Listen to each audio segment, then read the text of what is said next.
Today on Buds Mafia, we talk about the struggles in Toronto, trade deadline coming up. Hopefully we see some moves. We talk about our dear friend Damien Cox of the Toronto Star and how he's just an absolute clown, dickhead, and everything in between. Break down who we think is on the move, what we like to see, and what the Leafs' plan should be going forward. Then we break down briefly some of the combine news out of the NFL and who will be some teams starting quarterbacks next season. And then we wrap up with some golf and our betting segments.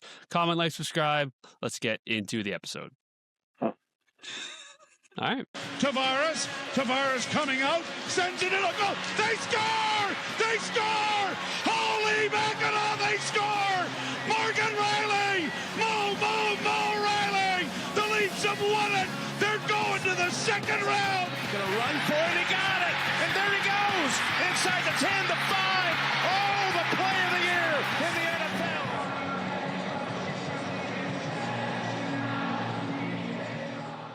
Welcome back, everyone, to the Buds Mafia podcast. Today is episode 58, filming on a nice little Monday afternoon here. Jackson should be extra relaxed after a nice spa weekend up north. But Jackson, good to see you. How was the weekend? Yeah, it was good, brother. Didn't do much Friday or Saturday, and then Sunday, it kind of impromptu. Taylor was supposed to go up to the spa with her mom, but her mom unfortunately got sick. Got called in from the bullpen, said, if I have to, I'll go.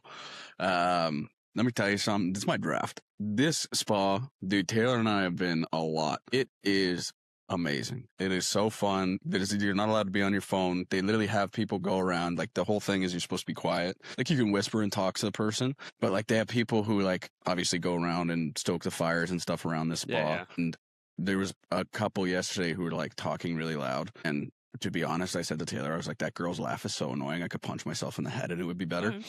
And the guy came up and said, I can hear you from the upper balcony. You need to be quiet. God. It was so good. But yeah. So yeah, they got a steam room, 2 saunas, hot tubs, cold tubs, tea, relaxation areas. So like, you're supposed to do hot, cold, and then go relax for like a half hour. You just bring a book, read a book, kind of nerd stuff, but it's nice. Dude, it's unbelievably enjoyable.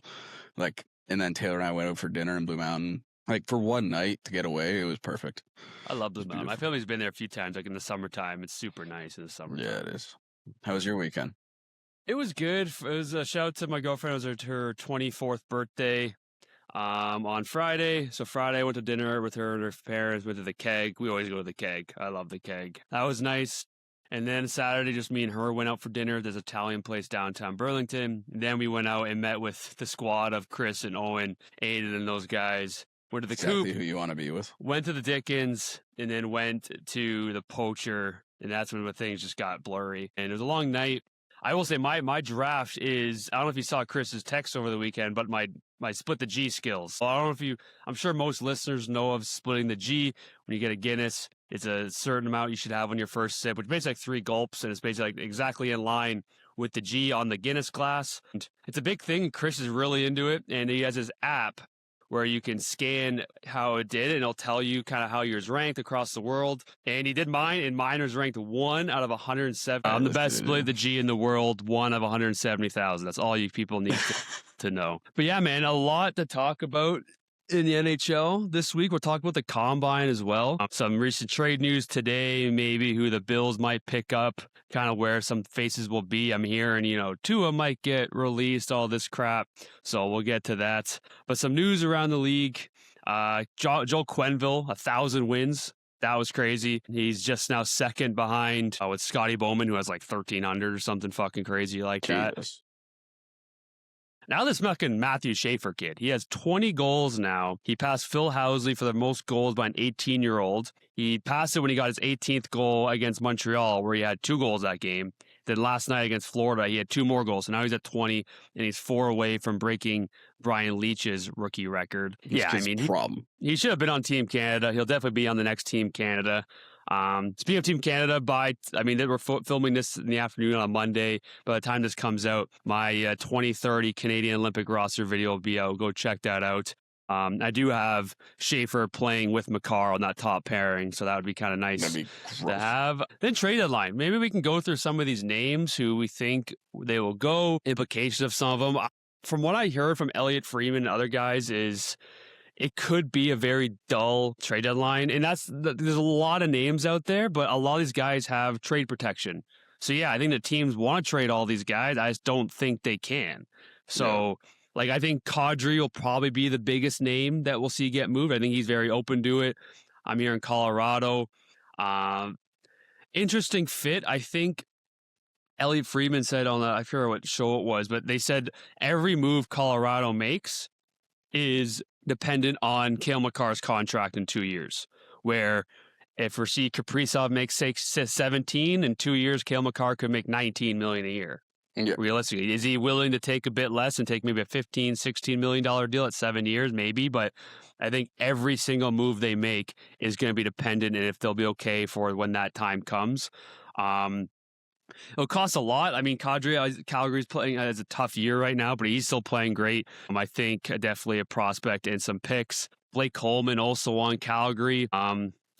Yeah, again, there's a lot of big names. Like we're talking about. I don't know if you heard the news about Steven Stamkos. How he's lighting it up now. He is almost up to 30 goals now, and he has a no move clause. He's getting close, not close to retirement. He has 3 years left on his deal, or 2 years after this one. But he's 35.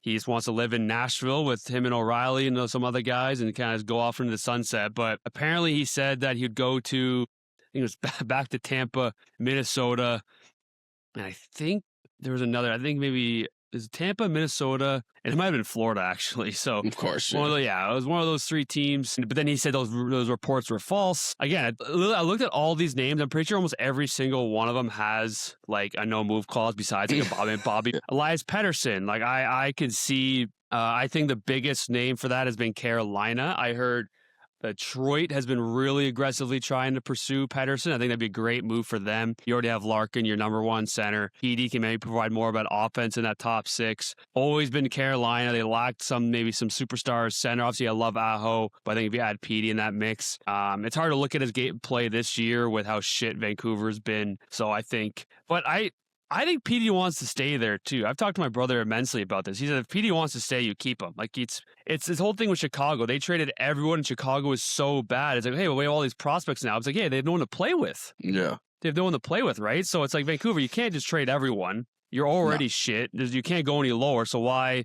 Obviously, if someone got offers rid of one of your big pieces too, so that's player in your franchise history, right? And it's like, yes, if someone offers, PD, I know his play has dipped the last few years, but we've seen the top of his game, what it could be. Like, you're talking about a first, you're talking about a high-end prospect. Obviously, there's years on that contract where the cap hit may be a bit high, so it won't be like a Quinn Hughes type deal, 3 prospects in a first, but you'll get a good pick, you'll get a good prospect, and if he turns it around, you're talking about you have 5-6 more years of this guy, which is even better. So Robert Thomas is probably the biggest name on this list, but I think Doug Armstrong or the St. Louis Blues said they want, because this guy's 26. He's a point per game player. I think he has years left on his deal. I'm not too sure. I think he only makes like $8 million, like something pretty light. And he's Stanley Cup champion. He was, had a chance to be on Team Canada, obviously with Doug Armstrong being at the helm. But again, 26-year-old top 6 center. Like, I think they said they wanted a solid active roster player, a top end prospect, and a pick. So basically one of every category they wanted. And that's what it costs. Like, I somehow heard Dallas was in the mix. That seems a little too much for them. I heard Montreal in the mix. Islanders in the mix. I think he has a relationship with like Barzal. They're good buddies. They could use some more firepower up front. I know Toronto was in the mix. Please don't trade anything. We're gonna get we'll get to Toronto. We have a lot to say about Toronto, but don't trade anything. I heard Binnington, small rumors to Montreal. Because Montreal, like that, I love their roster. Just their goaltending has been horrible. We've seen the fall off with Montembeault. He makes the 4 Nations roster. And now he's Montreal's like 3rd goalie. Yeah. It seems like Dobis is good, but he's inconsistent. Jacob Fowler is still super young. Their top prospect. Caden Primo is inconsistent. So, and nowadays, I think Binnington would cost a lot. Obviously his numbers in the St. Louis, but see what he did in the Olympics. Like there was never any question about him. 4 Nations. Yeah, you're not getting him for the regular season. You're getting him for a playoff push. And a team who I think should unload everything they have for him is Edmonton. Edmonton is in complete disarray in goaltending. They'll give you 4 to 5 goals every single game, but they let in 6. Like, did you see what Draisaitl said? What did he say?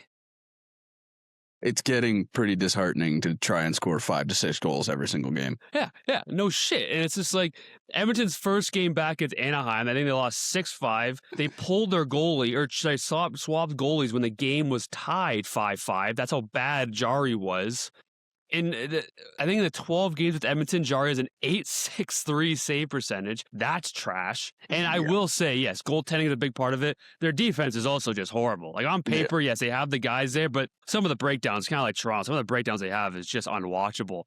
And they bring back Paul Coffey, which I think is huge for them. It's funny, he basically just took a 4-month break because he was there for the past few seasons, left. I heard there was issues with him and the other coaching staff, particularly him and Knobloch, and we saw what's been happening to this core on the back end. So, okay, yeah, why not bring back one of the best defensemen to ever play in the NHL? I think he would be huge for Bouchard's development. I think Bouchard is in a Norris conversation right now. Obviously has those defensive flukes every now and then, but you're talking about one of the most offensive productive forwards or defense we've seen in the last 5 to 10 years, right? Yeah. Like he's up there. So I think if you can have Paul Coffey be on him for years and years, we're talking about multiple Norris finalists. We're talking he'll be on 2028 World Cup, 2030 Olympics. Like he's that talented, that poised of a defenseman, but he just needs to clean up some areas. And I think it was smart to bring Paul Coffey back. But yeah, somebody's like, I don't know. I always look forward to the Friday trade deadline. Put it on your iPad, put it and watch it. But it's so much dead air. Like it's just not a ton happens. It's like, oh shit, Logan Stanley gets traded for a 4th. It's like sick. That was cool. Yeah, it feels like that was exciting. I don't know. I just can't. The Leafs have ruined me being interested in hockey this year. Yeah, it's been a tough year with the Bills losing the way they did, Canada losing, and now Toronto just hoping for a lottery pick. Yeah, Blue Jays. Blue Jays, yeah, that too. Down bad. My beer league team, we've won like 3 games this year. And so there's a team. They stopped the updates. Yeah. There's a team that's actually below us in the standings. And we've beaten them I think we've only lost to them once. So like they're worse than us, which is crazy. I've only missed a few games this year. Obviously, I've missed with some of my surgery when I got a concussion. Every game I've missed was been against them and they've won. So I haven't won a game in like 4 months. It's so tough, dude. I don't know what the feeling of winning is like anymore. I just don't. Like, fuck. We need to change we need to change the culture of this podcast and get some winners on. We're just losers, dude. We need some winners. I've been in talks with I've talked to Josh with us, the Sweaty Trio Pod. They're good buddies of ours. I've been in contact with them before. They're another kind of Toronto and just general sports podcast that's based out of GTA as well. So I think we want to do a podcast with them. I love their name. If it's Sweaty's in it, I got to be a part of it. I'm sweating right now. But no, we're hopefully gonna do something with them. Also, they posted a clip with JD Bunkus, who has a Sportsnet talk radio show, who I want to try and get on to. He'd be a good guy to talk to. He had a very controversial tweet against Canada versus USA. I don't know if he saw that. No, he said, if you're, I'm misquoting, I don't have it in front of me, but it's like, if you're USA cheering for that win, you know nothing about hockey. Something like that. Something crazy. But nonetheless, they talked about the Billy Talent concert this summer, which I'm going to Billy Talent, and I'm so fired up. Billy Talent's in great. July. I love it, dude. Like Devil on My Shoulder, Rustle from the Rain, Fall, like all their absolute bangers. And I'm going with an absolute squad too. Me, Owen, Zach Neely, and Matt. Can't wait. Chris might come. I took Chris's ticket. I snagged it from him, so it sucks to suck. But yeah, we're kind of all over the place. But honestly, which is what we do things here. Keep going. We're gonna rifle through this stuff because I want to get to the Toronto talk because there's a lot of stuff that's on my mind. McDavid, though, 100% positive out of Edmonton, 100 points in 60 games, 9 100-point seasons. I think he has like 11 seasons played, 6 straight, just an absolute menace. It's crazy. So the top 3 are all pretty tight, like with him, McKinnon, and Kucherov. Then from McDavid first and the third guys to 12th place is like a 40-point difference. Like there's the top of the pack. There's some very solid players like Rantanen, Kaprizov are all there. Then it's just like Schaefer, guys who are like 65 points. So there's a big drastic drop off. I was gonna talk about Beckett Seneca because he's on my 2030 Olympics roster, maybe even 2028. He's first in rookie scoring. He had that big game against Edmonton where they allowed 6 goals. He's been insane. But so one thing I will say, so I usually because Toronto obviously is in the play. They've been in the playoffs ever since Matthews, so they've always had a dog in the hunt for at least a week or two till they get eliminated in the first round, sometimes second round. But I do have a team to cheer for. Like I've always we've been all in on Edmonton most of the years, right? I still will be, at least in the Western Conference. Vancouver is my brother, but team I will be all in on the East is Buffalo. I'm all in on the Sabres wagon. Like, Dahlin's a joke. I was curious of how they would continue this play after the Olympic break. They were so hot going to the Olympics. Going to continue it. Thompson's a menace. Dahlin's insane. Goaltending's been great. They got depth. Ukko-Pekka Luukkonen. They've been, and dude, the wins they've had, they won a squeaker against New Jersey, which New Jersey's not that great. And then Tampa pumps Toronto, and then they pumped Tampa like 6-2. Yeah, and Tampa was flying. We'll talk about that Tampa-Toronto game. But, like, I'm all in on Buffalo, dude. They're, like, top 7 in the NHL right now. Thompson's a machine. Dahlin's, I've spoke high on Dahlin. He's easily a top 5 D-man, maybe even top 3. Listen, it's going to be heartbreak. Let me tell you something about the city of Buffalo. A little bit of heartbreak. I think if they make playoffs, I'm going to say that they're going to make playoffs. I'm saying it. They're making playoffs. Guarantee. I don't know why I did this. It's Toronto's shirt, but they're making playoffs. I'm confident in it. And I think fans, even though, yes, they have a good squad, they can go deeper. I think making playoffs, they're just going to be happy with that, breaking that curse since, like, whatever, the 2011, 2012. They beat it before the Jets, which I don't think was much of a surprise. I mean, the New York Jets had that ridiculous curse. Yeah, man. And I think we've said it year after year. I think that on paper, they've always had a good team. They just couldn't piece it together. And their defense is awesome. Their forward depth, Josh Doan. They have prospects who are kind of getting called up, who are playing a few games and producing, like Constance Helenius. I think his first game, we talked about on the pod a few days, he had like 3 points in his first game. Yeah, it's a joke. Yeah, so I'm all in on the Sabres, at least in the Eastern Conference. Other teams, hot. Dallas, they've won 8 in a row. Wyatt Johnston, I am confident, will be on Team Canada. I think he was very close to making this year's team. I think he was really close, too. I think he was close. I think they would have had to. The amount of talent is ridiculous. So I think he arguably was closer than Bedard. I honestly think he was closer than Bedard. I think his two-way game gets kind of overlooked. As you can say, he plays with a lot better players than Bedard, but that's, I mean, if you're playing for Team Canada, you're going to play for good players. That's how it's going to work, right? He has 32 goals. I guarantee he'll be on 2028, 2030. He's just, that contract he signed, it was, I think it was like 7x7 or 7x8. It was a crazy contract. Glad they locked him up. He's been a stud. Before we get into the Leafs, I kind of want to go over whatever the current playoff picture. It's a weird playoff picture. A lot of interesting matchups. And I kind of want to give each of our picks for, as of right now, what the playoff picture would look like. You ready for that? Yeah, I'm born ready. Right now, obviously first in the East, Tampa, they would be playing a second wild card spot in Boston. Tampa whoops them. Yeah, I think that's belt to ass. Maybe a gentleman's sweep, but I can't see it going more than 5 games. I think Boston's been a pleasant surprise. I should say pleasant surprise, but they've been a surprise this year. I could see them making a move. Like, they love their big D-man. I can see them getting like a Tyler Myers. Like, that seems like that just fits Boston, a Boston-type move. Yeah. But I think the depth will catch up to them. Obviously, I love their D-core. Jeremy Swayman's great. But I think Tampa is a well-oiled machine right now. And if you don't think they're afraid to make a move at the deadline, you're crazy. This is a matchup I love. I think this could do something. It sucks for Buffalo because they may have no home fans for the playoffs, but Buffalo-Montreal. I think Montreal too, and I honestly think like they may have like the ticket restrictions for home games. I feel like they may do that because that one Buffalo-Montreal game a few weeks ago where it was a sea of red. It was 80% red, at least.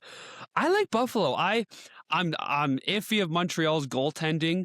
I think Montreal has more firepower, and I think Lane Hudson's fantastic. But I don't know, man. I just think if Buffalo makes the playoffs, a series that goes 7. Yeah, I like 7. And I think that's just a team where if they get in, they are like, holy fuck, we're finally here. They could either completely fall on their face because it's their first time of these guys, but no, I think it'll be a hell of a series. This is an interesting one, too. Carolina versus Detroit.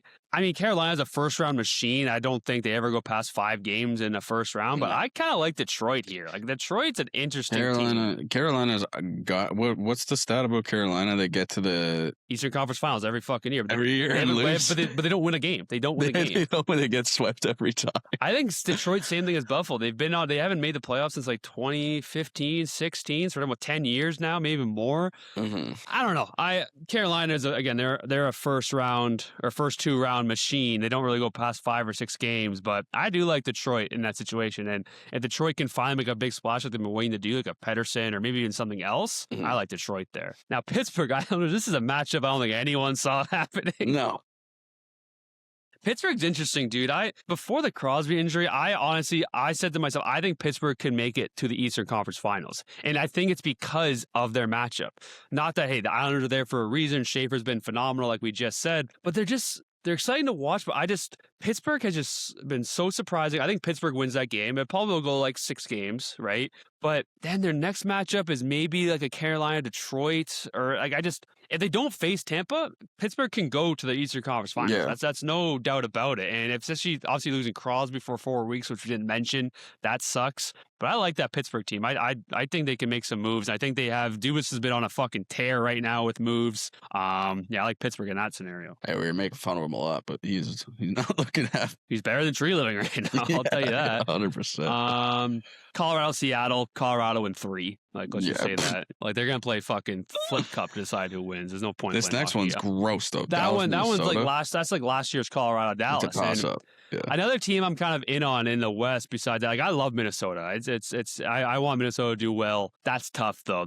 I think Dallas has the depth down the middle. Even though they lost Seguin for the whole year, they had to write some paperwork because you can't do the playoff salary cap thing anymore. So they have to say like we can't bring him back. So he's done. That sucks for him. But yeah, I just think Quinn Hughes and Faber, like not that Dallas doesn't have good defense. They have a great defensive core with, guys like Heiskanen, Lindell. I think they're key to make another, or Harley, of course. But I don't know. I think Hughes and Faber will bring these guys to places, and they have great gold. They have assets still to trade. I heard Wallstedt might still be on the move because the team would want a young 23-year-old goaltender. I like the Trocheck potential move to Minnesota. You're hearing that a lot. Yeah. That's going to be a war. That'll be 7 games, but I like Minnesota. We'll go wild series, yeah. Yeah. I like Minnesota, too. Oh, wild series. Wild series. This is it. Vegas, Utah. I like that matchup, too. Utah, also, Logan Cooley's back. I thought he tore his ACL, and apparently people can just get healed with that within a month, so that's good Obviously. for him. Dude, Vegas, I don't know if you saw the stat. We've always shit on the Pacific Division. I saw a stat yesterday. We're going to get to the next series. I'm the only team in the Pacific with more wins than losses. Like, because they all have overtime losses. I swear that's a stat hold on a sec. That doesn't mean that. Yeah, wait a second. What do you mean? Okay, sorry. Like, if you combine losses with OT losses, Anaheim's the only team that has more wins than total losses. Well, yeah, Vegas has lost in overtime has 14 times. Because yeah. Vegas is 28, 18, and 14. Jesus Christ. Edmonton's 29, 24, and 8. Vancouver 18, 34, and 7. Jesus Christ. Yikes. Don't laugh at Jack like that. I'm not laughing at Jack. Jack's in a good spot. No, he's happy. He's excited because there's a good prospect pool, and McKenna has just been on a fucking tear. But yeah, Vegas, Utah. I mean, Utah has the firepower. I love their up front. I love Gunther, Cooley, Peterka, Nick Schmaltz.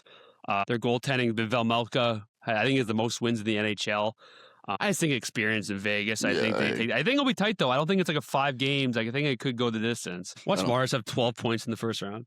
Dude, he's gonna rip. Yeah. The next one, Anaheim, Edmonton. That's not a matchup Edmonton wants. I think they'd rather get the LA. They know I don't care how intense the series is, they're gonna win that series. But Anaheim, dude, they've had inconsistency. Like there were times where they won 8 in a row, then they lose 3 of the next 6. Like they kind of do that. But when they're on their game, like they're young, they're fast, they're physical. They have great goaltending in Dostal, who we saw in Czechia. I'm still not betting against McDavid, but that's not going to be as easy as it has been against LA the last few years. Colorado still comes out of the fucking West. Like, yeah. There's no team you go through here that's like... This is huge for Colorado because last year they got fucked by playing Dallas and they got fucked by Rantanen in that last game. But yeah, they get Seattle, whip their ass in 2. And then, again, no matter what, you're going to play like a Dallas, Minnesota, and then probably an Edmonton, right? So, but yeah, let's get to the Leafs. I'm just going to let you go. I got nothing positive to add about it. So first off, we can quickly, the 3 games, going to Olympic break, okay, we won the 3 games, and that was just worst case scenario because now it gave the team hope where there really shouldn't be any hope. And then they lose 3 games in a row to divisional opponents, and not one game do I thought we were in it. Tampa was bad. By the way, looking at Point fully healthy, having point at the Olympics actually would have been really nice. He was flying that game. Unbelievably And fast. him on the wing of McKinnon, because McKinnon kind of struggled to maybe find chemistry when he wasn't with Celebrini and McDavid. I think him and Point would have been very, very good. Florida, that was a Morgan Rielly game, as I call it. And then Ottawa was just an absolute embarrassing. I think they had 10 shots by like the midway of the third. Like it was just bad. Bad. Not what you want. So now Toronto. Now they're in a. I was optimistic. Now it's done. Like they I think pre-Ottawa loss, it was a 2.7% chance to make playoffs. That's not going to happen. It's done. But before we get to that, I want to talk about this fucking clown, Damien Cox, who wrote this article in the Toronto Star. The headline of the article was Austin Matthews made his choice, seemingly putting the party and the president ahead of the playoffs. Lick my gooch, you fucking clown. And at one point he says, of course, Matthews is free to be a proud American. His mother, a Mexican immigrant, once found a new life in America. She didn't even have to dodge ice bullets to stay. He did not say that. Yes, read the article. At the very bottom, he said that. I want to make sure you clarify that because then that'd be, I'm pretty sure I copy and pasted it at the very bottom of the article. No fucking way. Well, your confirmation first before I keep going here. Holy. Yeah, he said that. Yeah. How insane is that? And listen, I understand. I had some people comment on my, because I posted a video of our Matthews video kind of praising him after the Olympics. And it's like, oh yeah, like he shook hands with the rape. We're not trying to get too political here. And I understand how people can be upset about that whole situation, even though people kind of forget that Sidney Crosby did go to the White House when he won the Stanley Cup and did shake hands with Donald Trump. Like that did happen. I know that was like back in 2017. Things are a bit different now in the world, but it's I saw a thing today that someone was like, sports aren't political, but sports are always political. Like, okay. They don't have to be.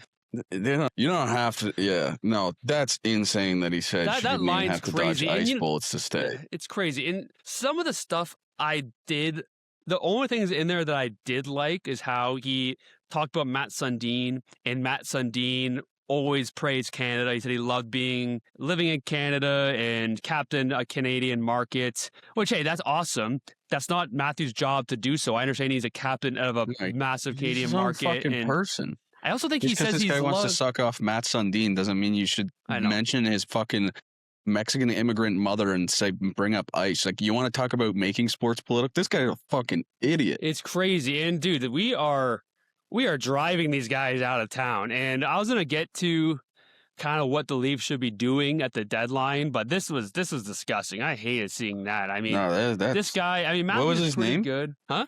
What was Damien his name? Cox. I just put it to Damien Cox. Worse than mine. Yeah.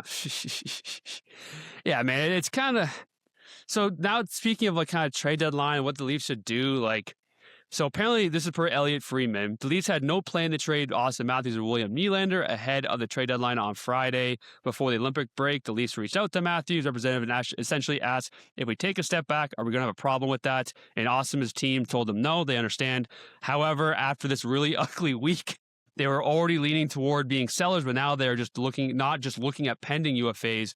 They're willing to listen on some longer contracted players too. And if teams have ideas, they can call and at least we'll hear what they have to say. I don't think there's a lot. I've changed my focus. I don't think there's a lot of untouchables in Toronto anymore. I think the one untouchable is Nyes. I think if he won a great deal and he's young, I think he's untouchable. I honestly think anyone, and Cowan, I'll say, because he's still young. I would say one of the goaltenders, like Keith Wool, I would say just because he's younger over Stolars. But honestly, other than that, and I'm saying other than that, I just think everyone has an offer. Like, and that is not me saying I want Nylander and Matthews gone. I don't. I want them to resign. I mean, Nylander has like 6 more years left or whatever it is. Matthews has 2 more after this year. But at some point, I can't see this team getting much better. I can't. Like, this offseason is so crucial. Yes, there's some free agents maybe you can snag. Like, yeah, go pay $10 million for a Darren Radish. Go pay this. I just don't think they'll make this team that much. Like, the follow-up from this year to last year is insane. And yes, we can talk about the MLSE president, Keith Pelly, his fucking moron. He blames injuries. Wild. We've been, besides 10 we basically had everyone back, and we our effort was terrible. Injuries play a factor. Not having Tanev was huge. Having stints throughout the year with no Nylander and Matthews and Nyes, Bull and Stolars were both hurt. Yes, I understand those stints were tough. But now it's basically everyone's back but Tanev, and Tanev's good. He's not the MVP of the league. You know what I mean? And their effort's been worse than ever. There was never a point in these last 2 games that I thought that the Leafs were in the game. I think maybe the last 2 minutes of that Tampa game when Jake Gensel missed the open net, then we scored and we actually made it somewhat of a game. Other than that, I want Matthews to stay a Leaf forever, and I still think that he's fine with it. I think with what's going on recently, and I think Steve Dangle went on a fucking rant about Matthews with the whole president thing. I think we're driving him out of town, and that's next year could get to Vancouver and Quinn Hughes territory where it's like, a team will pay a lot of money or a lot of picks and assets for a guy with not just 1 year, 2 years left. 2 years left. They will pay a lot. If things continue to get ugly, and it's just, I'm not saying trade everyone. What do you think? So if I set the over under for Leafs deals this deadline at, I'll say 3.5. 3.5 deals. Do you think that you're taking the over and or under of that? 3.5, maybe. So I'll say 2.5. 2.5. Three's a lot. I was going to say 3.5. I was going to say under for sure. Yeah, 2.5. It was kind of tough. I'd probably say over. I think 3 is that magic number. I think that's the deal that we could see. Yeah, I think you're I getting hear rid Colorado of pieces and sniffing picking up on stuff. Scott. I hear Colorado sniffing on Lawton. Here, obviously, we've been hearing for 2 months now about Edmonton and OEL and McMann. I saw a notification on my phone that apparently OEL hasn't heard anything about waiving his no-move clause. Obviously, that he could just be lying. Yeah, man, it's ugly. And again, like I said, I want Matthews to be a Leaf forever. I love Matthews.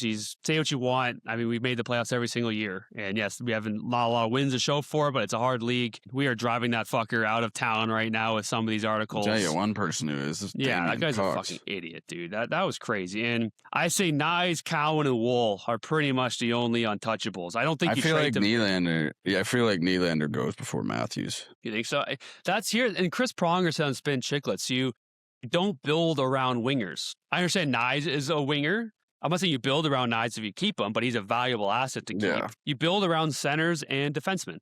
You don't build around a winger. I love Nylander to death. You don't build around him. Obviously, I know we have McKenna coming out in this draft, but it's hard to build around. Centers are the cornerstone of your lineup, right? Yeah. So, yeah, again, we're talking about Toronto heading to Vancouver territory where next year, like you said, trading for a guy who has Vancouver got a haul for Quinn Hughes. And yes, you don't trade players like Quinn Hughes. We saw how elite of a player he is, but Vancouver basically got 4 first-round picks because they got 3 first-round pick players and then an actual first-round pick. And you're talking about one of the best centers in the league who we saw at the biggest stage perform, where people maybe haven't seen that in the past. Yeah, I don't want to see it, but this is the way it's turning towards it. Toronto media is a tough place to play, and I've never doubted that. Yeah, you all right, buddy? you want to get the football? We can get the football. I'm sweating. I don't know. I have this fucking fireplace on. I'm fucking sweating balls. We're turning that off. Oh man. Yeah, man. Your face when I said that line, you're like, "There's no fucking way he said that."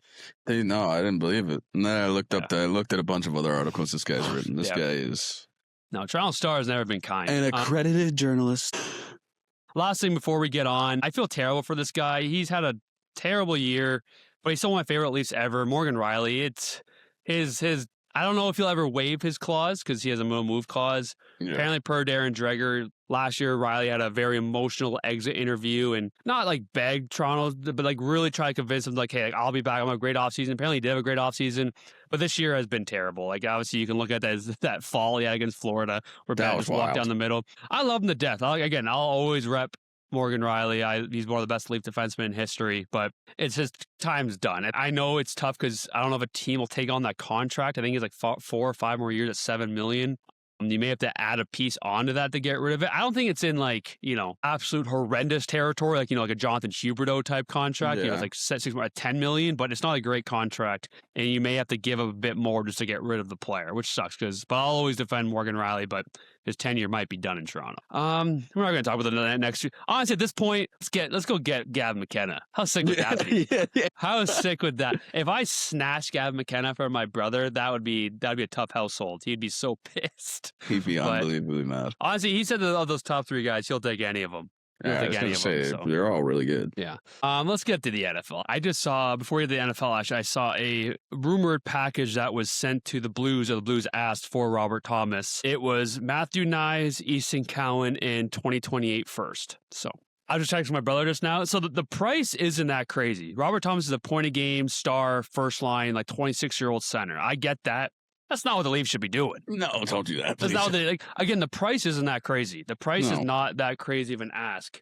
Like, we need depth. We don't need top 6 skill. That's not what we need right now. So I just wanted to say that. Hopefully that's just rumored, but yeah. Let's get to the NFL before Jackson has to go to the mill, go to the factory, make his own steel. So there's a lot of teams that kind of have QB decisions to make of who's going to be the starter. There's a lot of question marks. A lot of top QBs could be traded, or maybe former top QBs could be traded or released. I talked about Tua earlier, Kyler, some other guys. So I'm going to list off these teams, and you're going to tell me who do you think is going to be starting QB next year. All right. The New York Jets. I saw a lot of things saying Kyler Murray. I saw a lot about Kyler Murray, too. I saw a lot of things saying Kyler Murray.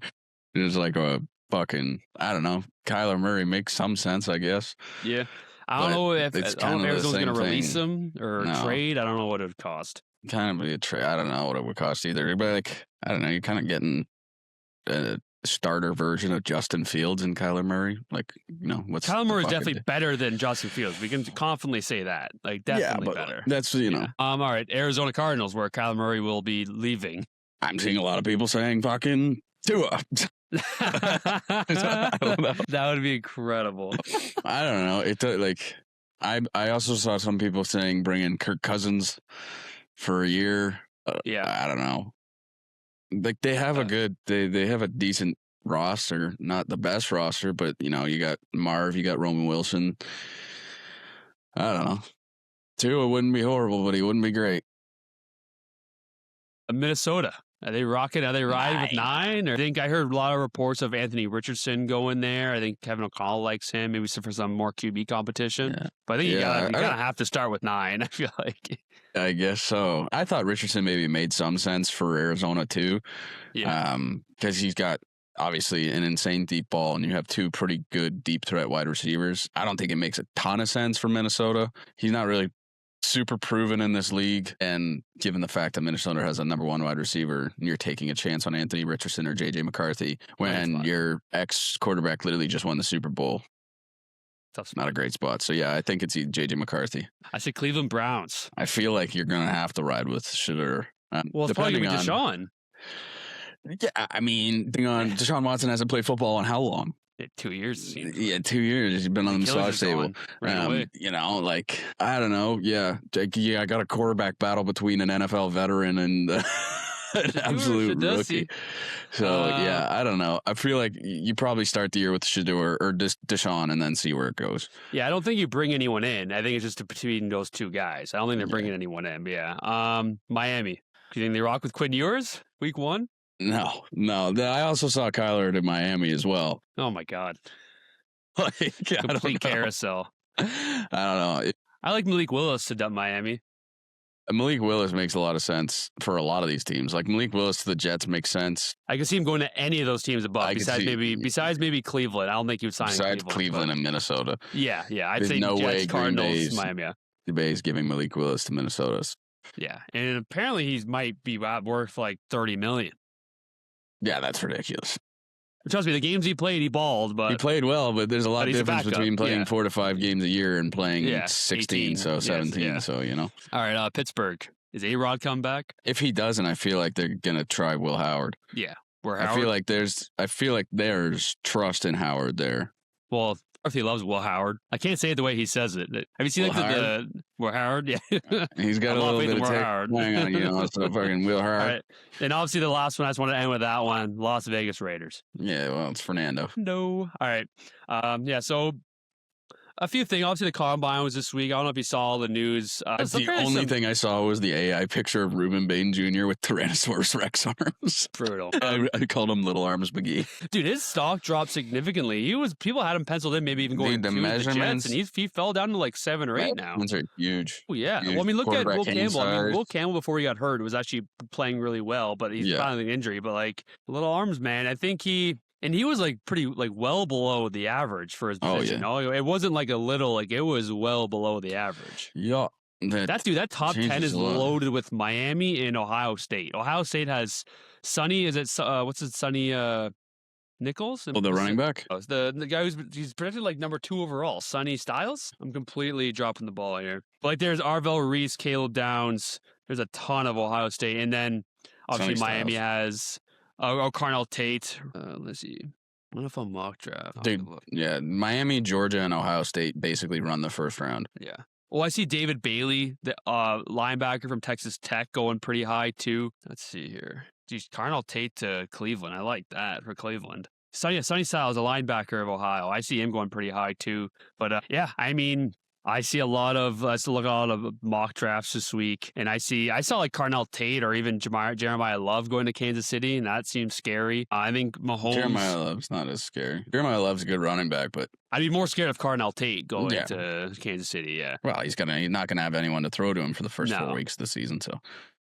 Didn't Mahomes restructure his contract, so now they're not in complete cap hell right now? Yeah, he restructured it. I think Josh Allen did too. I don't know if he did yet. I think he's planning on it. But there's the 2 guys I'm seeing for most of the mock drafts of Buffalo.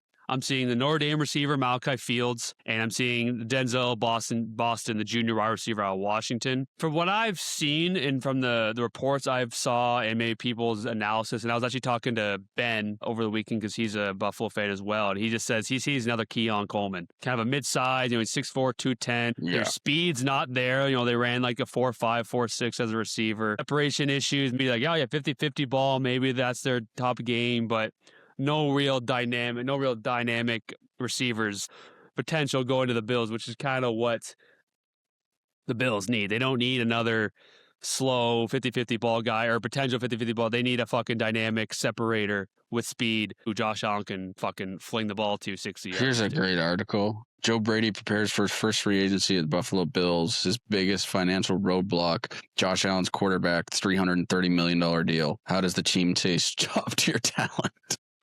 All right. That's great. He's going to have to. So the team can get $12 million in breathing rooms. Josh Allen cap hit alone sits at $56 million in 2026, nearly 1/5. That's 1/5 of Buffalo's total cap. Nice. So basically you're going to have to convert his base salary into a signing bonus, and the team can spread that hit across future years. So soften the immediate blow, but you're still fucking yourself in the long run. All right, that's fun. So you can push money down the road, basically. Dude, 2027 is caps $59 million, and then it explodes in 2029 to $86 million. Ooh, We're fucked. Well, did you hear what Tua's cap hits this year? His cap hits this year is like $90 million. Yeah, it's ridiculous. He'll be gone. Doesn't make sense.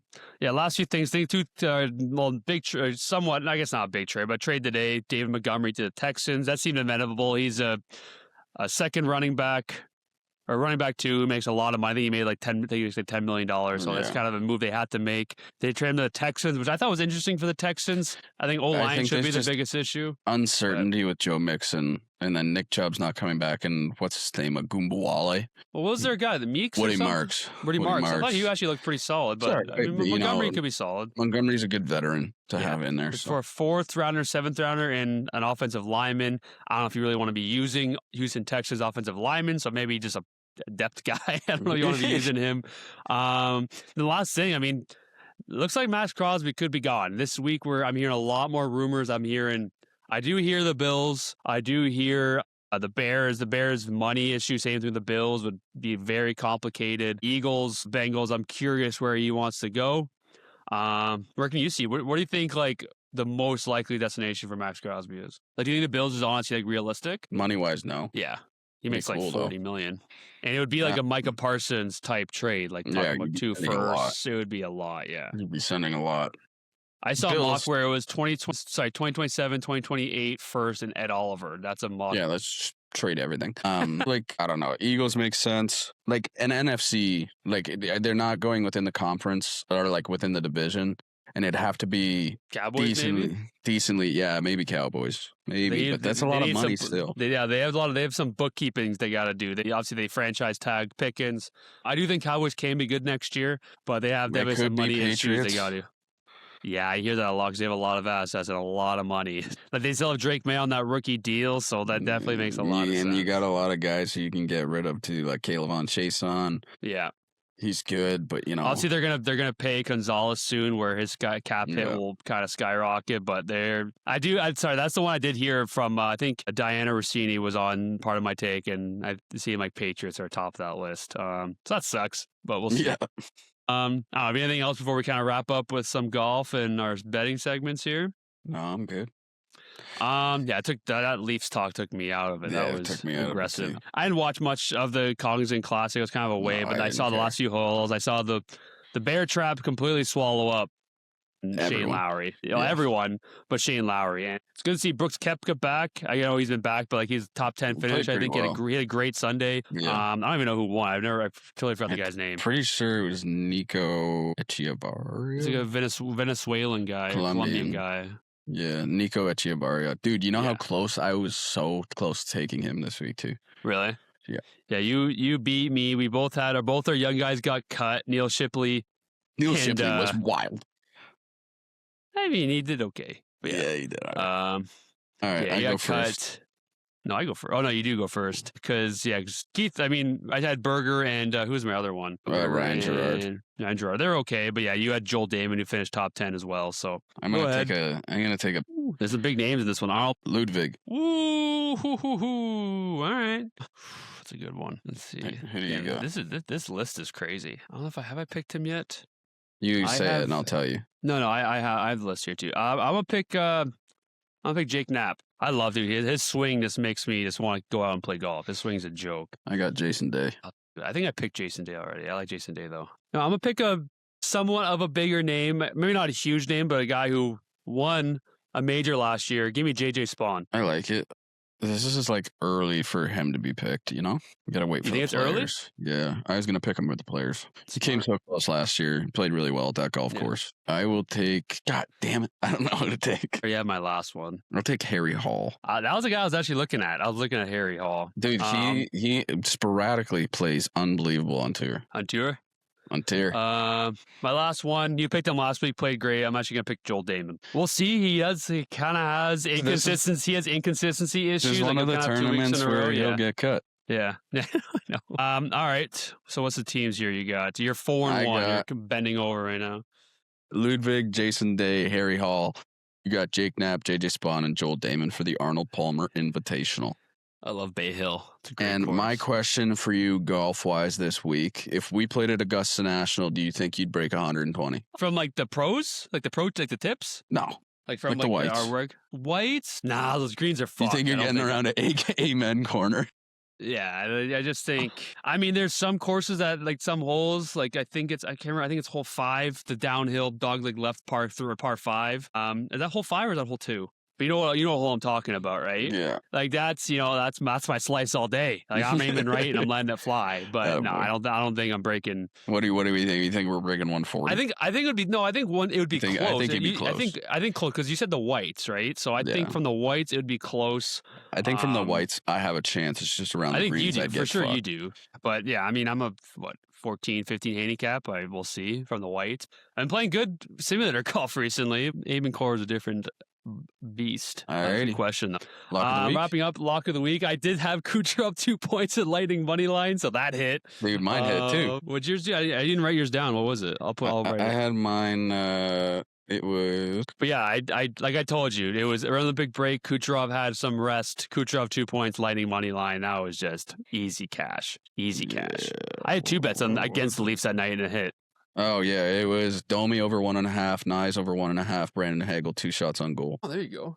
Yeah, I just got 2 shots. I think they play the Devils on Wednesday. They play the Flyers tonight. I've got my luck of the week for tonight is Matthews a goal and Tavares a goal. Let it fly, baby. Yeah, I got Matthews and Matthews and Rielly over in shots. Nice. Rielly always seems to get over in shots. He fucking lets it fly from everywhere. Every single time. And Matthews, I don't like betting Matthews over sometimes because his can be set at like 3.5, 4.5 sometimes. Yeah. But he'll go on a spree of like 7 shots, 8 shots, 6 shots in a row. So the Devils are not the best defensive team, so I like the Devils over in shots. Lock or bet the farm was actually pretty close. I just did a bunch of Wednesday night hockey games. I'm doing the same thing. Red Wings money line, Leafs money line, Hurricanes, Kraken, and Ducks money line. I'm doing Monday night hockey. I got Red Wings money line, Blue Jackets money line, Leafs money line, Hurricanes money line, Stars money line, Avalanche money line. 5 to pay 130. Go. Boom. All right, brother. You gotta get to work. This is a fun one. I'm sorry for the technical difficulties. It seemed like everything worked out. If I go back to edit this and it just looks horrible, I'm gonna fucking lose it. Next episode will be big. We'll talk about Bay Hill, but also a lot more NFL talk. And then obviously trade deadline. Literally, it's very unlikely, but literally by next week, we could be talking about a Matthews trade. I know it's not going to happen, but we can see a lot different Leafs team. I hope we see talk some about deals. The Masters soon. Yeah, I'm pumped for that. Apparently, Rory's been scouting Augusta. I'm not even that. cheering for Rory this year. I don't know. I don't know who I'm cheering for yet. I am cheering for Scotty to get the what's it called? The Grand Slam. I'd be crazy to do it for how young he is. Because he just needs the U.S. Open. And I think where's the U.S. Brooks. Open? Is it Shinnecock this year? I think it's Shinnecock this year, yeah. Shinnecock. Dude, you see that? A big cat retweeted it. It was like U.S. Open tweeted like this one course is coming back to the U.S. Open in 2045. She's like, 2045? Why are we announcing this now? This is crazy. It was like some course in Ohio. I've never heard of it. And it's like, why are we announcing this now? Like, I understand that these things, like, they have the U.S. Open obviously planned until then, but like, why do we got to announce it now? It might have even been 2028 or 2048. Yeah, that's wild. Yeah. But all right, we are 2 away from 100 on YouTube. We've gained subscribers from our last video, so please go comment, like, subscribe. Go check out my Canada Olympic roster video. I'd like to get the 500 Instagram followers too. I think we've been stuck at like 476 for a few days now. Go follow that. TikTok just under 1,100. Twitter, I'm going to check that out. And go follow us on Spotify as well. So go comment, like, subscribe. And Jackson, we will see you next week and hopefully a brand new Leafs roster. Tavares coming out, sends it in a goal. They score! They score! Holy mackerel, they score! Morgan Rielly! Mo Rielly! The Leafs have won it! They're going to the second round! Gonna run for it, he got it! And there he goes! Inside the 10, the 5!